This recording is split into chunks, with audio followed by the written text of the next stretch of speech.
Good evening. My name is Stan Zier. My partner Derek Gibson cannot be here tonight, so I'll represent us both.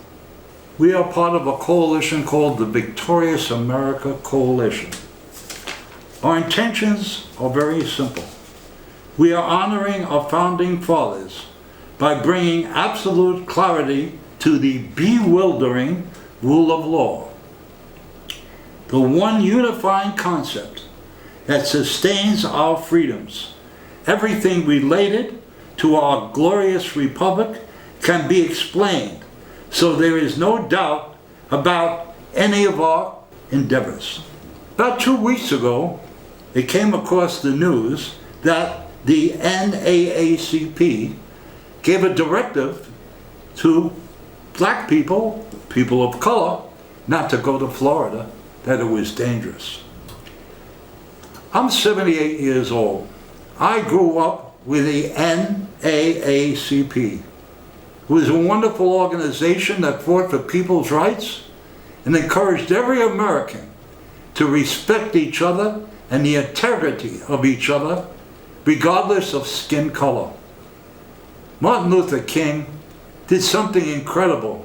He jumped into the jaws of death, knowing full well the violence that he would meet, because he ran a campaign of non-violence.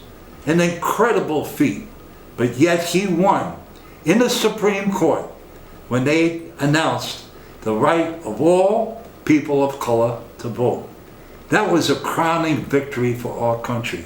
So you can imagine the shock that I got when I heard this. Yet, this action taken by the NAACP that made national news, but what was never national news is that the NAACP has been fully woke for years.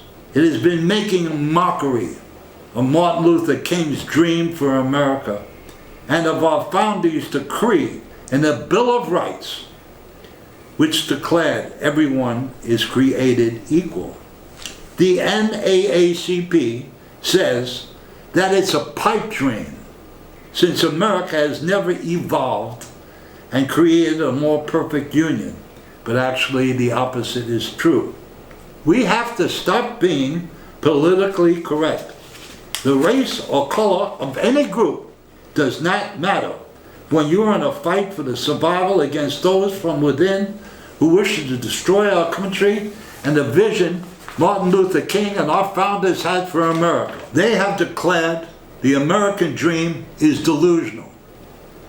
And America is a systemic, incurable, white, racist, supremacist, capitalist criminal enterprise, which has no redeeming value, since according to them, America has denied people of color their fair share of the wealth which they work for, and denied them justice for over 233 years.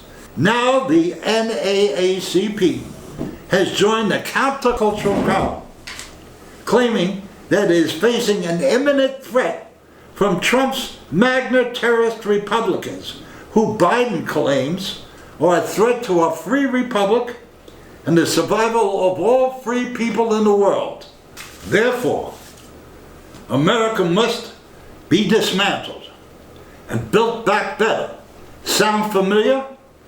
But not the way you thought it was, by putting all Americans' wealth into the creation of a new, fair, and equitable, full-blown communist entitlement government, which will redistribute all of America's wealth to its victims of American colonialism. This modus operandi, their MO, is that of every communist revolutionary who has come to power and denied people their God-given rights. These counter-revolutionaries like Sharpton, Obama, Biden are now the NAACP. These counter-revolutionaries like Sharpton, Obama, Biden, and now the NAACP are using the race card to turn America into a fully blown communist state. We are already fully woke and almost totally broke, and you want to still be politically correct? Only this is politically correct. As Mr. Gibson says, all faces, one race, standing against tyranny to achieve the American dream. Martin Luther King's dream, the founders' dream, the vision that all men are created equal regardless of their skin color. They are the racists, not us. What makes us all together in this fight? It doesn't matter your race, but our blood is the same. We're in the same foxhole, and we have the same fight ahead of us. Anyone that comes to power and tries to steal and limit our God-given rights is the enemy of all people of all colors. And that's the man right now sitting in the White House. The question that will define the 2025 victory or defeat for freedom in the election hinges on one question.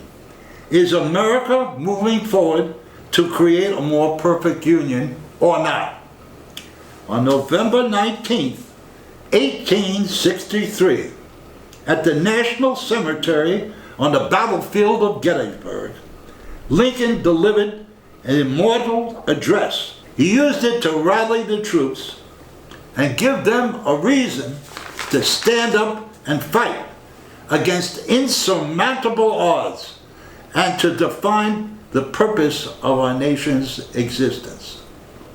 He said, 77 years ago, our forefathers brought forth on this continent a new nation, conceived in liberty and dedicated to the proposition that all men are created equal. Lincoln went on to say, it is us for the living, rather to be dedicated here to the unfinished work which they who fought here have thus so far nobly advanced. A new birth of freedom, and a government of the people, by the people, that shall not perish from the face of the earth. Does that sound like we're not going towards creating a greater union?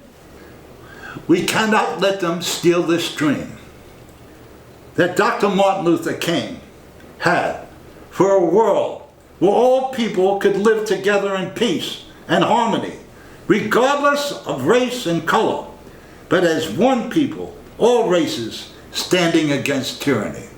This was the same dream as our founding fathers, which came from their documents of liberty, that all men are created equal.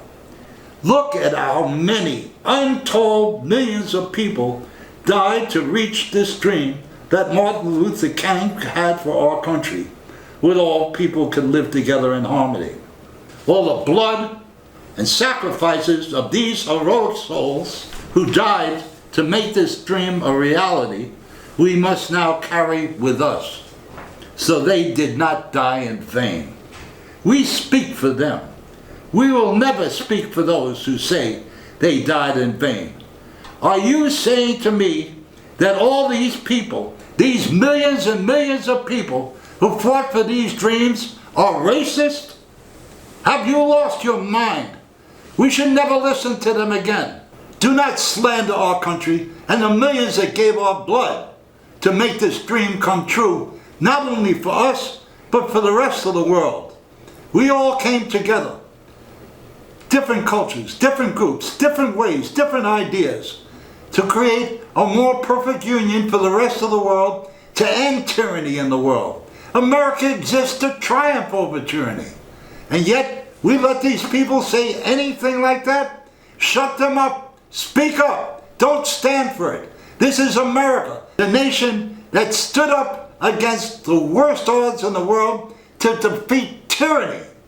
What is tyranny? The enemy of God. Those fallen ones that would deny us our freedom since biblical times. And here we are. We fought against them in World War II, in World War I, here at home, Civil War. How dare you insult them? We carry their blood, and we will speak for them. You'll soon be gone and vanquished. I pledge allegiance to the flag of the United States of America and to the Constitution for which our free republic stands. One nation, under God, indivisible, free from tyranny, and justice for all.